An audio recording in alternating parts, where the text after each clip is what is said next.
Ladies and gentlemen, welcome to Geek Boulevard. Steve here to give you my full and final thoughts on Sinners, which is in theaters now. Bear in mind that this review will have spoilers later on, but for now, this is spoiler free. I will give a disclaimer before going into said spoilers, and I've also included timestamps if you want to skip that part of the video entirely and go to my overall score of the movie, so you're covered. Sinners is directed by Ryan Coogler. It is rated R with a runtime of 2 hours and 17 minutes. Trying to leave their troubled lives behind, twin brothers return to their Mississippi hometown to start again, only to discover that an even greater evil is waiting to welcome them back. Of course, we're gonna kick things off with the good. Ryan Coogler, man, you just keep raising the bar every time. I don't even know where to even properly begin here. I think it's a testament to him and his frequent collaborators that he continues to work with all of his projects that makes each film work as well as it does. Starting off with Michael B. Jordan, who turns in a stellar performance, and he's been working with Coogler since Fruitvale Station. He plays the Smokestack twins. So in a way, he's giving two performances here. Each twin feels very distinct in their personalities, and the consistency with these characters, it just never falters. Smoke is more methodical and all about business, and he's very ordered and organized. And Stack is more unconventional, and he likes to let loose, have a little fun. Obviously, you know, there's film trickery that they're using to pull off the twin aspect in the film, but it works so well. I don't really know how they pulled it off. I couldn't notice any type of like CGI weirdness to kind of make them appear to be in the same shot together. It was nothing that really broke the immersion or stood out to me in a negative way, so that is high praise enough. And the rest of the cast is fantastic here too. Everyone from Wunmi Mosaku to Delroy Lindo, who had some pretty great character moments. He was quickly becoming like my favorite character in the movie. Haley Steinfeld was great. Like, everyone just brought their A game all across the board and had very interesting backstories that really left me wanting to know more about them. But the real star of the film, and playing the most important character, arguably the main character, since the film opens with him, is Miles Caton, who plays Sammy, a little cousin of the twins who aspires to be like them, but also is a very musically gifted young man. As far as I know, this is Caton's first film ever, and like, there's no credits to his name other than Sinners, and I could not be more blown away by his talent here. This is his first film, and it was an excellent choice to make him the main character of this story and the inner journey that he goes through from start to finish. Jack O'Connell, who plays the vampire antagonist of the film, Remick,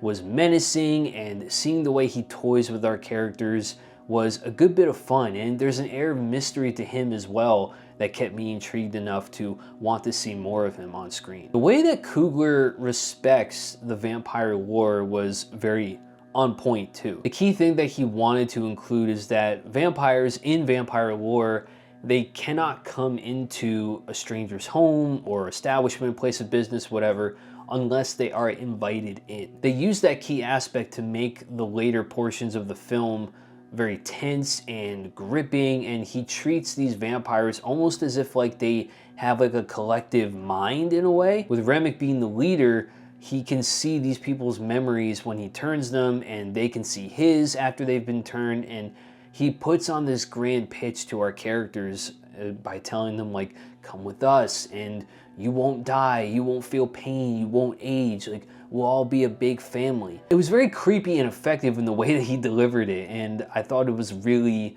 masterfully handled there. As I said earlier, Coogler is always collaborating with a particular group of artists frequently, and for good reason, as they just make so much magic together. So it's only fitting then that costume designer Ruth E. Carter continues that collaboration with him for Sinners. She was the costume designer for Black Panther and Wakanda Forever. It won her awards, and the costumes here, while not as extravagant and big as, you know, something from Black Panther, they're still beautiful to see. Everything felt very accurate to the 1930s, and not just the 1930s, but Mississippi in the 1930s. You got straw hats and overalls. And you also have like the twins coming back from Chicago. They're wearing these pinstripe, suits and hats, looking all fancy because there is like this little backstory with them going to Chicago to work for Al Capone. So there's a little mystery there. So I thought that was very intriguing, and you can see that in their costume designs. Ruthie Carter just did not disappoint in the slightest. Now the film is shot so well with cinematographer Autumn Durald, who returns with Coogler from Wakanda Forever. She makes clever use of framing to make the twins appear to be more believable in the shot, in their appearances, and the clever use of shadows and lighting in combination with her shots was effortless, or at least it appeared to be. I'm sure it was quite difficult to get the perfect shot a lot of the time. My favorite sequence, which is like a tracking shot, similar to how it was done in the first Black Panther with the Okoye action sequence, is when they're in the Sawmill, this place that the twins bought to turn into a music joint, a juke joint. And the ambient lighting in combination with the way the shot moves and the music, as well as different music from different cultures and time periods and tribes, is combined in this one sequence. It was just jaw-dropping. And let me be clear, music in this film is essential to the story in so many ways. Whether it's Sammy singing the blues or the fantastic score from Ludwig Göransson, it basically is another main character for the story as a whole. Sammy is a gifted character, as the music he plays is so strong in his soul that it can pierce the veil between our world and the afterlife and draws in both good and evil. And in this case, that evil being vampires. I mean, there's just so much to admire about this film. It's just impossible to unpack every detail. Now, with all the love that I have for this movie, were there some weak points to address to you guys? And there are some, I won't lie, but they're more like nitpicks, at least for me. They were, something that kind of stood out. So without further ado, let's get into the bad. And rather, like I said, I wouldn't call these points bad necessarily. I was just a little bit more mixed on. But with this being over 2 hours, I was kind of feeling the runtime just a little bit. And I think that is due to the fact that the film has to take a little time to get to the vampire stuff. It has to establish the world and the characters and their backstories, which is very important. Don't get me wrong, I was invested for sure, and each character had intriguing things about them to where I kind of wanted to know more, and it kept me engaged. All I'm saying is that you don't want to go into this film expecting like the vampire stuff to kind of start early on, as it doesn't really happen for quite a while. Also, when the vampire part of the story gets resolved, it felt like the movie came to a natural end point, and I was expecting the credits were just going to start rolling at that point. But no, the movie just continues. It essentially concludes a plot point that was introduced earlier in the film that I'll go into in the spoiler section, but it kind of threw me off a little bit, mainly because I kind of forgot about this character from earlier on.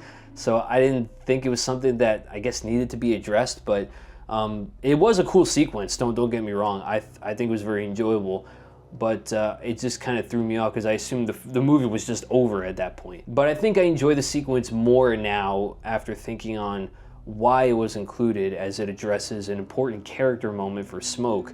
So I appreciate it more after, kind of thinking on it for a little bit. Now the film has a mid-credit scene and a post-credit scene, of which I think the mid-credit scene is definitely essential, that I definitely think you should stick around for. The post-credit scene, maybe not so much, but I think for certain story reasons, I think it is rather poetic and important, at least to me, I felt it was. So I suggest you just stick through the whole credits, just to kind of get more of a satisfying feeling after seeing the film. And with that comes your spoiler warning, as I will be going into those scenes in detail. So if you don't want those or any other major story moments ruined for you, I suggest skipping this section of the review and going to my final verdict. Okay, let's talk about the mid-credit scene first, which is essentially the true ending of the movie and an epilogue for the character of Sammy. So just to add context before this scene plays out, in the final moments of the film, the sawmill gets overrun with all the vampires.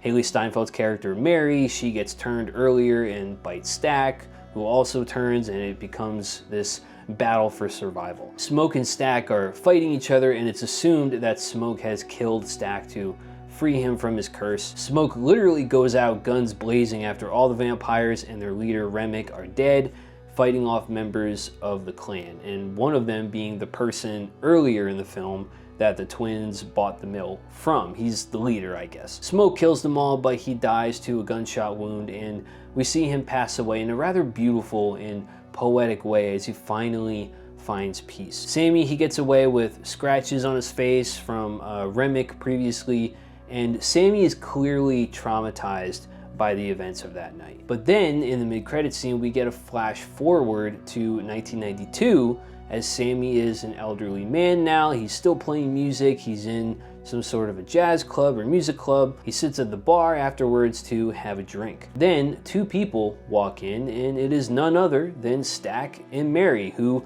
are not dead and still have not aged a day and are clearly still vampires and looking 90s appropriate to boot.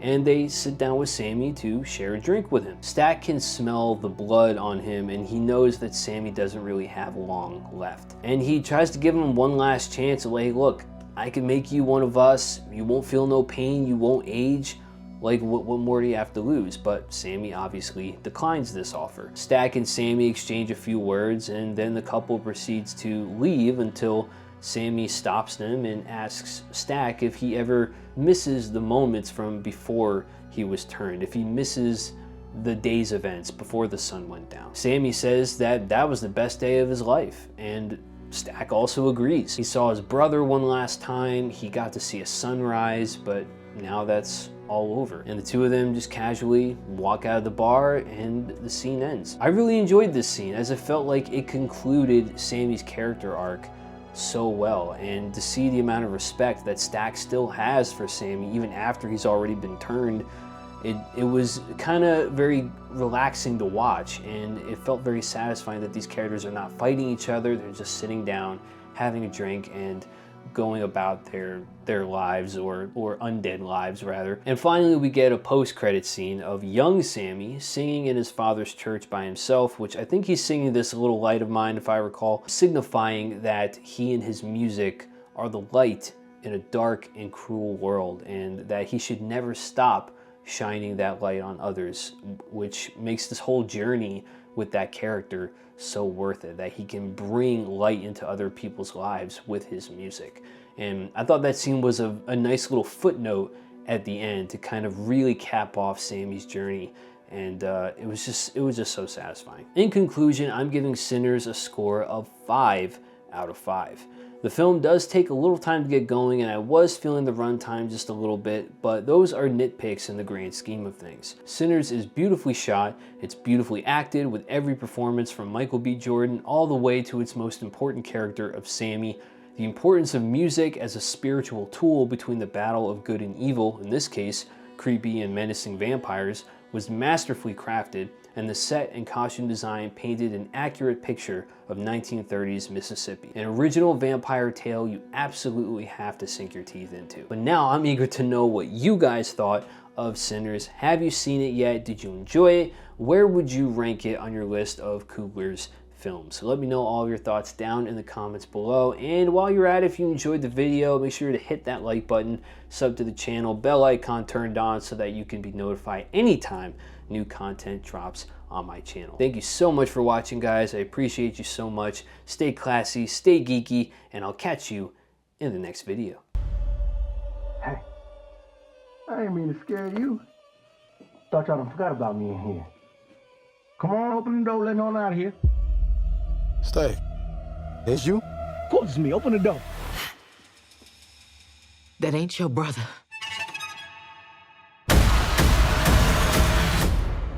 Love to you.